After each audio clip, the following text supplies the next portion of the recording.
Welcome back. Now, the National Assembly has adopted the Electoral Amendment Bill. It will allow independent candidates to stand in the 2024 general elections. Let's discuss this with Build One South Africa's Mmusi Maimane, who joins us now live. Thank you so much for your time, Mmusi. We do appreciate it. I'm sure you welcome this because this basically works in your favor, doesn't it? Good afternoon, and good afternoon to fellow South Africans. When I set out on a political journey, I wanted to make sure that politicians are accountable to the people. This is a step. It's not a complete step. And in fact, there are some defects in the bill that we've identified, in that it makes it impossible in certain instances for people to participate freely and fairly.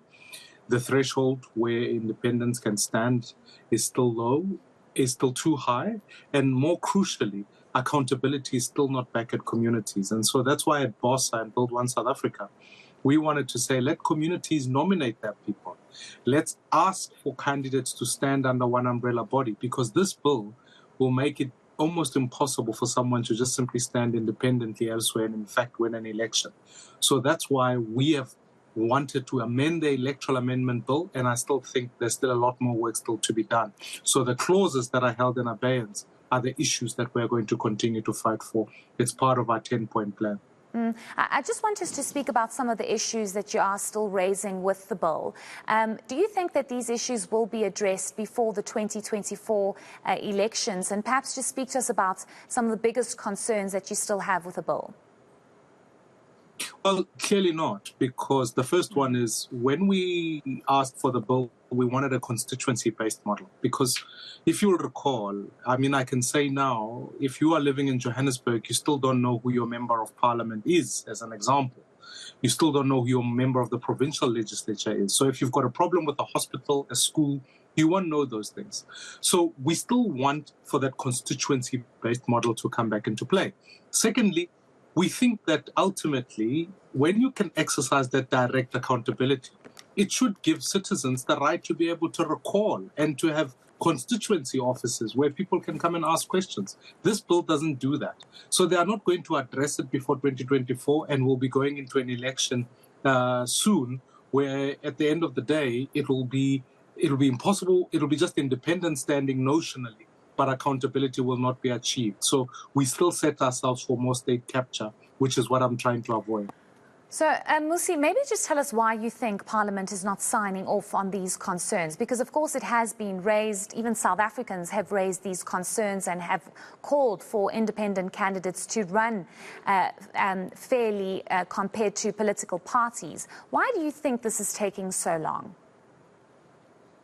It's taking long because ultimately Parliament is dominated by old political parties. Those political parties are still seeking to protect their interests because they benefit from a proportional representative system. So if you think about a party like the Congress of the People, if one seat typically for an independent would be 50,000 votes, for the Congress of the People, after the proportional representation part of it, it would get 2 seats. So it benefits the political parties, but it certainly doesn't help citizens. Our people have struggled to know and get answers. We've been through an era of state capture because of one-party dominance, and I think secretly, even parties in the opposition are hoping they can create that dominance so that they can benefit in the same way. I think if we're going to fight corruption, if we're going to ensure politicians are accountable, we need to go further. And the Parliament at this point in time has proven that it is incapable of doing that. That's why when I go back to Parliament, I want to make sure that we continue to fight for further amendments. And I'm almost convinced, as we sit here today, the bill that was passed yesterday will be challenged in court. Okay, maybe just give us some clarity on that. When you say it will be challenged in court, are you planning to go to court? Well, ultimately, organizations like One South Africa and the Independent Candidates Association, which were organizations we formed and have been working with, they will be going to court.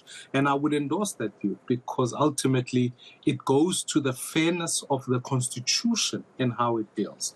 And we at the work of Build One South Africa will continue the political work of amending the electoral bill. As I say, Heidi, I will never shy away from getting politicians to be accountable to the people. That's the job. Is this going to be happening in the short term, or are you still discussing going to court? No, certainly it will be happening in the short term, which what all of us want is so that when election 2024 proceeds, there isn't a constitutional challenge. Because if someone can prove that they were not given fair participation in the elections and that the elections were not free and fair, it will put that matter into jeopardy. So it has to be urgent. It has to go to court soon so that we can get it out of the way. And I really believe it will be a test as to whether the bill, as was passed a couple of days ago, will pass constitutionality. And ultimately, the people of South Africa have given expression. What for me is sad looking at the bill is that the issues South Africans raised were ignored by a parliament that seems tone deaf to what the people of this country desperately need.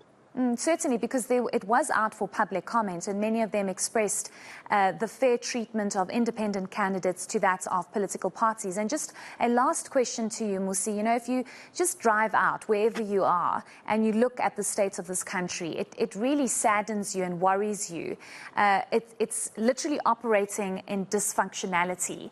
And I want to ask you one last question about how important this is for South Africans at the end of the day, because it's going to be South Africans that head to the polls in 2024, and already you're seeing a low voter turnout. You're seeing people saying we don't believe in political parties to bring us the necessary change and to turn this country around.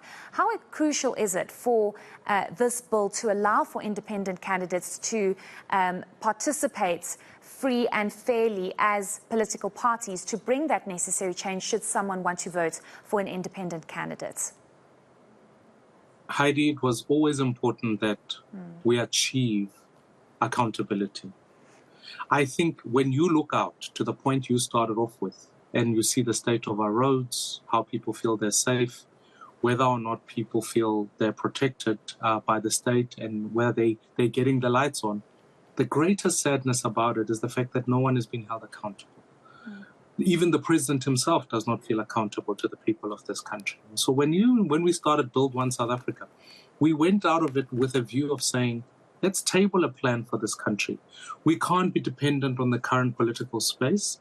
We need to see a transition in 2024. So at least on the first instance, my invitation to citizens is that to take up the IEC's invitation now to register to vote, to participate in next year's election, so that we can bring about a change. But furthermore than that, is to work a plan that builds this country. Because we cannot say to ourselves, we're just going to allow ourselves to slip into a space where unemployment rises, crime rises, our kids are not getting educated. So when I put this 10-point plan together, I'm also putting it for other political parties to say, let us collaborate on this so that we can take this country forward and build a country that works for everybody. Because we've only got one South Africa, and we can't afford to allow to be destroyed in the hope that there's a spare one. The 2024 election will be as significant as 1994's election when we fight for change. So this bill needs to strengthen and encourage people to participate. We must fix it even further so that accountability is effective. But more crucially, citizens must know that power must always go back to their hands and they must exercise it come 2024. Thank you so much for your insights. We do appreciate it. And you said something so profound there, that we have one South Africa and beautiful people in this country. So hopefully the change that comes in 2024 will be in the benefit of many citizens here. That was Build One South Africa's Mmusi Maimane.